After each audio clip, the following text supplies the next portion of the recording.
Of plan और secondary property में क्या फर्क है? सेकेंडरी प्रॉपर्टी वो होती है, आज आप गए, एक अपार्टमेंट आपने पसंद किया, 1 मिलियन दिरहम उसका पे किया और अपार्टमेंट आपका हो गया, कल से आपको रेंटल रिटर्न आना शुरू हो गया। जिसके बरक्स अगर आप ऑफ प्लान प्रॉपर्टी देखते हैं तो फर्स्ट ऑफ ऑल आपको इकट्ठी पेमेंट नहीं करनी।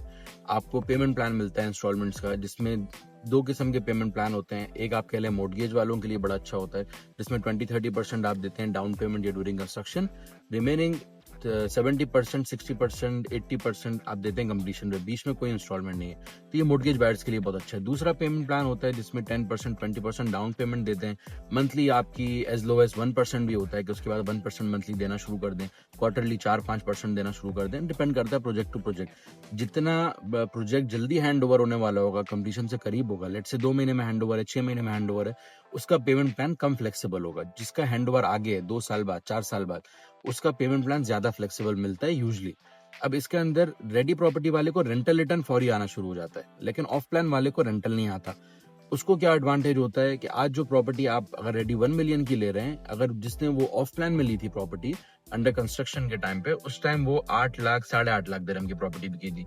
तो इन द मीन टाइम ये जो कंस्ट्रक्शन का पीरियड था, इस टाइम उनको रेंटल नहीं आया, लेकिन रेडी होने के बाद कैपिटल अप्रिसिएशन मिला है, और जिसकी वजह से उनका रेंटल रिटर्न ROI बढ़ जाता है by the time of completion के बाद।